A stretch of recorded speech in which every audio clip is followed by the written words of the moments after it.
Dears, good morning. എല്ലാവർക്കും നമസ്കാരം. മൗനരാഗം സീരിയലിൻ്റെ ഇന്നത്തെ വിശേഷത്തിലേക്ക് എല്ലാ കൂട്ടുകാർക്കും സ്വാഗതം കേട്ടോ. അങ്ങനെതാ നമ്മുടെ ബാലണ്ണനോട് രണ്ട് മൂന്ന് മൂപ്പിക്കൽ വർത്തമാനമൊക്കെ പറഞ്ഞിട്ട് നമ്മുടെ വിക്രം അവിടുന്ന് പുള്ളിക്കാരനെയും കൂട്ടിയിട്ട് പോവുക. അപ്പം വണ്ടി കയറിയതും ബാലണ്ണൻ ചോദിച്ചു, അല്ല വിക്രം സാറേ, ഇനി നമ്മൾ എങ്ങോട്ടാ പോകുന്നത്? അതെ, എങ്ങോട്ടാണെന്നൊക്കെ ഞാൻ തന്നോട് പറഞ്ഞോളാം. പിന്നെ നമ്മൾ എവിടെ പോകാനാ വന്നത്? അങ്ങോട്ടേക്ക് തന്നെ ഇപ്പം വണ്ടി എടുത്തോളാൻ പറഞ്ഞു.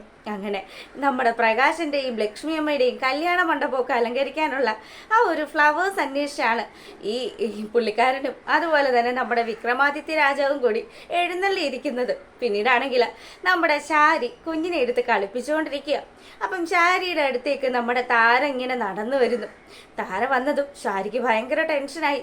ദൈവമേ, സരയും മേലിലുണ്ട്, അവളെങ്ങാനും കണ്ടു കഴിഞ്ഞാൽ വലിയ പ്രശ്നമാകുമല്ലോ, എന്ത് ചെയ്യുമെന്ന് ആലോചിച്ച് ടെൻഷൻ അടിച്ച് നിൽക്കുക. താര അടുത്ത് വന്നതും എനിക്ക് ആ കുഞ്ഞിനെ എടുക്കാൻ തരുമോയെന്ന് ചോദിച്ചു. ഇത് കാണുന്ന സമയത്ത് ശരിക്കും നമ്മുടെ ശാരി പേടിച്ചിട്ടാണെങ്കിലും ആ കുഞ്ഞിനെ എടുത്ത് താരയുടെ കയ്യിലേക്ക് കൊടുത്തു. മോളിവിടെ ഉണ്ട്, അവൾ എഴുന്നേറ്റ് വന്നു കഴിഞ്ഞാലുണ്ടല്ലോ വലിയ പ്രശ്നമാവും, അതുകൊണ്ട് നീ എളുപ്പം ഇവിടുന്ന് പോയിക്കോണം താരയെന്ന് പറഞ്ഞു. ഇങ്ങനെ കുഞ്ഞിനെയും കളിപ്പിച്ചുകൊണ്ടിരിക്കുന്ന താരയും അതുപോലെ പേടിച്ചഴുകി നിൽക്കുന്ന നമ്മുടെ ശാരിയും അവരുടെ രണ്ടിൻ്റെ അരികിലേക്ക് നമ്മുടെ സരയു വരികയാണ്. സരയുനെ കണ്ടതും നമ്മുടെ ശാരി അങ്ങ് കിടുകിടാ വിറക്കാൻ തുടങ്ങി. ദൈവമേ, മോള് കണ്ടല്ലോ, ഇനി വലിയ പ്രശ്നമാകുമല്ലോ. അങ്ങനെ ടെൻഷൻ അടിച്ച് നിൽക്കുമ്പോൾ സാരയില്ലമ്മേ, അവരാ കുഞ്ഞിനെ എടുത്തോട്ടെ. എന്തായാലും ദേ അച്ഛനും അമ്മയും അതുപോലെ നമ്മളും ഒക്കെ ഇത്രയും കഷ്ടപ്പെടുന്നത് ഒരുപക്ഷെ ഇതുപോലെ സംസാരിക്കാൻ ശേഷിയില്ലാത്ത ഒരു സ്ത്രീയെ ഉപദ്രവിച്ചത് കൊണ്ടാണെങ്കിലും, അതുകൊണ്ട് ഇപ്പം എന്തായാലും അവർ കുഞ്ഞിനെ ലാളിച്ചോട്ടെ.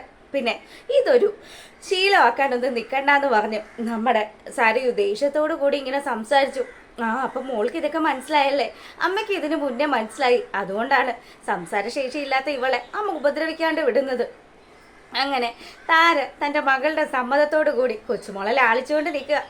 ഇനി മതി എന്നുള്ള രീതിയിൽ സരയു കുഞ്ഞിനെ തിരികെ വാങ്ങിച്ചു. അതിനുശേഷമാണെങ്കിലോ അകത്തേക്ക് പോയ ശാരിയാണോ തൻ്റെ യഥാർത്ഥ അമ്മ, അതോ ഇവിടെ നിന്ന് ഇങ്ങനെ കണ്ണീര് വാർത്തു പോയ താരയാണോ തൻ്റെ യഥാർത്ഥ അമ്മ എന്നുള്ള രീതിയിൽ ഇവളിങ്ങനെ ആലോചിച്ചുകൊണ്ട് നിൽക്കുക. എന്തായാലും താരയും താനും തമ്മിൽ യാതൊരുവിധ മാച്ചും അല്ല, താനും ശാരിയും തമ്മിലാണ് ചായ കൂടുതലെന്നും ഒക്കെ ആലോചിച്ച് ചിന്തിച്ചുകൊണ്ട് നിൽക്കുക. ഈ സമയമാണെങ്കിൽ ഇതാ നമ്മളെ കാണിക്കുന്നത് നമ്മുടെ താര നേരെ പോകുന്നത് കിരണിൻ്റെയും കല്യാണിയുടെയും വീട്ടിലേക്കാണ്.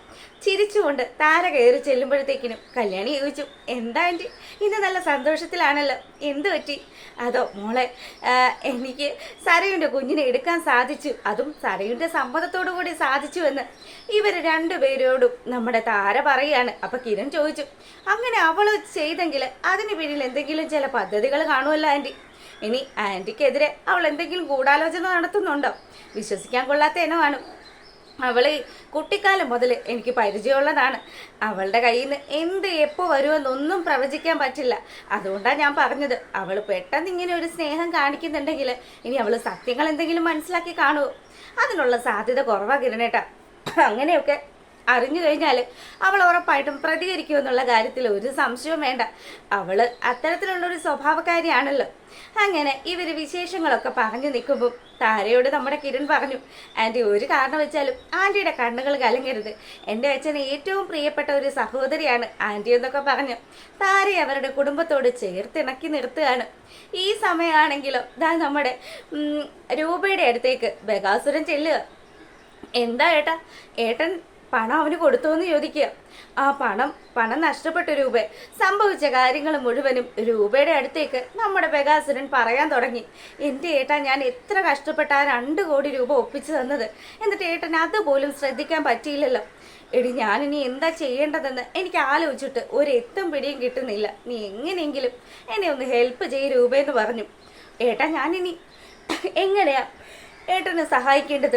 ഏട്ടനോട് എത്ര പ്രാവശ്യം ഞാൻ പറഞ്ഞതാ എൻ്റെ വീട്ടുകാരൊന്നും അറിയാണ്ട് ഞാൻ ഒപ്പിച്ച പണമാണെന്ന്. എന്നിട്ട് ഏട്ടൻ ആ കാശ് കൊണ്ടുപോയി തൊലച്ചതും പോരാ. എനിക്ക് ബലമായ സംശയം ആ മനോഹരനെ തന്നെയാ. അവൻ ഈ പൈസയൊക്കെ തട്ടിയെടുത്തിട്ട് ഇനിയും എന്നോട് കാശ് ആവശ്യപ്പെടാനുള്ള നമ്പർ ഇറക്കുന്നതാണോ എന്നൊരു സംശയം. അല്ലെങ്കിൽ നീ ഇനി മറ്റാരോടെങ്കിലും ഈ കാര്യം പറഞ്ഞായിരുന്നോ? ഏട്ടൻ എന്താ ഏട്ടാ ഈ പറയുന്നത്? ഏട്ടനും ഞാനും മാത്രം അറിയുന്ന ഈ ഒരു ഡീല് ഈ വീട്ടിൽ മറ്റാർക്കും അറിയില്ല. അങ്ങനെയാണെങ്കിൽ സേനൻ ഇത് അറിഞ്ഞു കാണും. അപ്പം സേനനാണ് ഇത് ചെയ്തതെങ്കിലോ? അങ്ങനെ ഇവർ സംസാരിച്ചുകൊണ്ടൊക്കെ നിൽക്കുക കേട്ടോ. അപ്പം ഈ സമയത്താണെങ്കിൽ നമ്മുടെ രൂപ ഇങ്ങനെ മനസ്സിലാലോചിക്കുക, എടാ ആ കാശ് വളരെ സേഫായിട്ട് എൻ്റെ കയ്യിൽ തന്നെ എത്തിയിട്ടുണ്ട്. നിന്നെ പോലെയുള്ള ഒരു പെരിച്ചാഴി ഇത്രയും വർഷം എന്നെയും എൻ്റെ ഭർത്താവിനെയും തമ്മിൽ അകറ്റി നിർത്തിയത് നീ ആയിരുന്നല്ലോ. എന്നിട്ട് ഏറ്റവും വലിയ വിശ്വസ്തൻ ചമഞ്ഞ് അവൻ എൻ്റെ ഒപ്പം തന്നെ നിന്നു. ഇനി നിന്റെ കഷ്ടകാലമാടാ. അല്ല, ഞാൻ മറ്റൊരു കാര്യം കൂടെ നിന്നോട് ചോദിക്കാനാ വന്നേന്ന് ബേഗം പറഞ്ഞു. ഈ സമയം രൂപ ചോദിച്ചു, എന്താ ഏട്ടാ, ഏട്ടൻ എന്തെങ്കിലും കാര്യങ്ങൾ എന്നോട് പറയുന്നതിന് എന്തിനാ ഇത്ര മുഖവരയുടെ ആവശ്യം? അതെ, നിന്നോട് ഞാനൊരു കാര്യം ചെയ്തു തീർക്കണമെന്ന് പറഞ്ഞിട്ട് നീ ഇതുവരെ അത് ചെയ്തില്ലല്ലോ. രൂപ ഒരു നിമിഷം ഇങ്ങനെ ആലോചിച്ചതിന് ശേഷം, എന്ത് കാര്യത്തെക്കുറിച്ച് ഏട്ടൻ പറയുന്നത്? അതോ, ദേ നീ ഉണ്ടല്ലോ സേനനെ കൊല്ലാമെന്നുള്ളൊരു വാക്ക്, അത് നീ എനിക്ക് തന്നതാ. എന്നിട്ട് ഇത്രയും നാളായിട്ടും സേനന്റെയും മക്കളുടെയും കൂടെ സന്തോഷമായിട്ട് ജീവിക്കുന്നതല്ലാതെ നീ ഇതുവരെ അയാളെ കൊല്ലാനുള്ള ഒരു സാഹചര്യം ഒരുക്കുകയോ അല്ലെങ്കിൽ അതിനുള്ള ഒരു പ്രവൃത്തി ചെയ്യുകയോ ചെയ്തിട്ടില്ലല്ലോ. എൻ്റെ ഏട്ടാ, ഇതങ്ങനെ പെട്ടെന്ന് സാധിക്കുന്ന കാര്യമൊന്നുമല്ല. പിന്നെ എൻ്റെ മക്കള് അവരുടെ അച്ഛനെ ഒരുപാട് സ്നേഹിക്കുന്നുണ്ട്. അങ്ങനെയുള്ള സാഹചര്യത്തിൽ അദ്ദേഹത്തിന് എന്തെങ്കിലും സംഭവിച്ചാൽ ഉറപ്പായിട്ടും ഏട്ടനോ അല്ലെങ്കിൽ ഞാനോ ഒക്കെ പ്രതികളാകുമെന്നും കൂടി രൂപ ഇങ്ങനെ പറയുക. അങ്ങനെയാണെങ്കിൽ അപ്പം നീ സേനനെ കൊല്ലുകയെന്നാണോ പറയുന്നത്? അല്ല ഏട്ടാ, സേനനെ ഉറപ്പായിട്ടും തീർക്കണം. പക്ഷേ അത് എൻ്റെ കൈകൊണ്ട് ചെയ്യുന്ന സമയത്ത് അത് ചെയ്തത് ഞാനാണെന്ന് എൻ്റെ മക്കൾ അറിഞ്ഞാൽ അവരുടെ മുന്നിൽ എനിക്കത് പിടിച്ചു നിൽക്കാൻ സാധിക്കില്ല. ഇപ്പം തന്നെ അറിയാലോ, വിക്രം എന്ന് പറയുന്ന ഒരുത്തൻ നമ്മുടെ സോണിയുടെ ജീവിതം തകർത്തതല്ലേ. എന്നിട്ട് അതിൽ നിന്ന് സോണിയെ രക്ഷിച്ചത് ആ ആൽബിയാണ്. അപ്പം ആൽബിയെ പോലെയുള്ള നല്ലൊരു മരുമോനെ എനിക്ക് സമ്മാനിച്ചതാരാ? സേനനല്ലേ. അതുകൊണ്ട് എൻ്റെ മക്കളോട് എനിക്ക് നന്ദിയും കടപ്പാടും ഒക്കെ ഉണ്ട്. ആ ഒരു കാരണം മനസ്സിലുള്ളത് കൊണ്ട് തന്നെ ഏട്ടാ എനിക്ക് സേനനെ തീർക്കാൻ ബുദ്ധിമുട്ടാണെന്ന് ഞാൻ പറഞ്ഞത്. അങ്ങനെയാണെങ്കിൽ രൂപേ, നീ ഒരു കാര്യം ചെയ്, അതിനുള്ള ഒരു അവസരം നീ എനിക്കിതാ. ഞാൻ നല്ല വൃത്തിയും വെടിപ്പുമായിട്ട് അവൻ്റെ കാര്യത്തിൽ ഒരു തീരുമാനം ഉണ്ടാക്കാമെന്ന് പറഞ്ഞു. നല്ല ദേഷ്യത്തോടു കൂടി തന്നെ രൂപ അങ്ങ് തിരിഞ്ഞു നിൽക്കുക. അവൻ്റെ ഒരു അവസാനത്തെ കളിയായി കളിക്കുന്നത്. എടോ, തന്നെ കൊല്ലാനാ ശരിക്കും എനിക്ക് തോന്നുന്നത് എന്നൊക്കെ ഇവളിങ്ങനെ മനസ്സിൽ ആലോചിച്ചു കൊണ്ടിരിക്കുക കേട്ടോ. അങ്ങനെ ഇവിടൊന്നും ഒരു രക്ഷയില്ല. ബഗാസുരൻ നേരെ പോവുക നമ്മുടെ ശാരിയുടെ അടുത്തേക്ക്. ശാരിയാണെങ്കിലോ എന്തായി 2 കോടി റെഡിയായോ എന്ന് ചോദിച്ച് ബഗാസുരൻ്റെ അടുത്തേക്ക് ഓടി ചെല്ലുക. ഈ സമയമാണെങ്കിൽ എവിടുന്ന് റെഡിയാകാനാ, എല്ലാം റെഡിയായി. എടി, നീ പറയുന്ന പോലെയൊന്നും അല്ല കാര്യങ്ങൾ. എൻ്റെ പെങ്ങളുണ്ടല്ലോ എന്നെ സ്നേഹിക്കുന്നത് വളരെ ആത്മാർത്ഥമായി തന്നെയാണ്. അവൾ എനിക്ക് 2 കോടി രൂപ നൽകുകയും ചെയ്തു. പക്ഷേ എൻ്റെ ചില പ്രശ്നങ്ങൾ കാരണം ആ 2 കോടി രൂപ നഷ്ടപ്പെട്ടെന്ന് പറഞ്ഞു. ഇത് കേട്ട പാടെ തന്നെ ശാരി, താൻ അല്ലേലും വിവരമില്ലാത്തവനാടോ, തന്നെ പോലെ ഒരു മന്ദബുദ്ധി, താനൊന്നും നന്നാകില്ല. സ്വന്തം മോളുടെ ജീവിതം ശരിയാക്കാൻ നോക്കിയിട്ട് തന്നെ കൊണ്ട് സാധിക്കുന്നുണ്ടോ എന്നൊക്കെ ശാരി വളരെ ദേഷ്യത്തിൽ ബഗാസുരനോട് പറയുക. അതിന് ഞാൻ എന്ത് തെറ്റ് ചെയ്തെന്നാ? ഞാൻ പണവുമായി വരുന്ന സമയത്ത് ഏതൊക്കെയോ ചില ഗുണ്ടകൾ എന്നെ ആക്രമിക്കുക ചെയ്തത്. പിന്നെ ഗുണ്ടകൾ ആക്രമിച്ചു. എന്നിട്ട് 2 കോടി രൂപ പുഷ്പം പോലെ അവന്മാർ എടുത്തോണ്ട് പോയെന്നൊക്കെ പറഞ്ഞാലേ വിശ്വസിക്കാൻ വലിയ പ്രയാസം ഉണ്ടോ? താനല്ലേലും ഈ പൊക്കവും ഈ വണ്ണവും മാത്രമേ ഉള്ളൂ, താൻ വേറെ മന്ദബുദ്ധിയാണെന്നൊക്കെ പറഞ്ഞ് നമ്മുടെ രാഹുലിനോട് നല്ല കട്ട കലിപ്പിൽ ശാരി നിന്ന് ഫൈറ്റ് ചെയ്യാം. ദേ, തന്നെ പൊട്ടനാക്കിയതായിരിക്കും തൻ്റെ പെങ്ങളെന്നൊക്കെ പറയുമ്പോൾ, ദേ നീ എൻ്റെ അനുജത്തെക്കുറിച്ച് അനാവശ്യമായിട്ട് പറഞ്ഞാലുണ്ടല്ലോ ശാരി, എൻ്റെ സ്വഭാവം മാറും. താൻ എന്ത് കാണിക്കാനാടോ? തന്നെ കൊണ്ട് ഒരു കഴിവുമില്ല. താൻ ഈ പിത്തവണ്ണോ ഈ പൊക്കമോ ഒക്കെ മാത്രമേ ഉള്ളൂ എന്നൊക്കെ പറഞ്ഞ് അവൾ ശരിക്കും അങ്ങ് കത്തി കയറിക്കൊണ്ട് നിൽക്കുമ്പോൾ മനോഹർ വരിക. മനു വന്നതും, അതെ, നിങ്ങളെ 2 പേരും ഇവിടെ കിടന്ന് തമ്മി തല്ലിയിട്ടൊന്നും ഒരു കാര്യമില്ല. എനിക്ക് ഇനി സരയിനെ ഉപേക്ഷിച്ച് ഈ വീട്ടിൽ നിന്ന് ഞാൻ പോകണമെങ്കിൽ 4 കോടി രൂപ തരേണ്ടി വരും.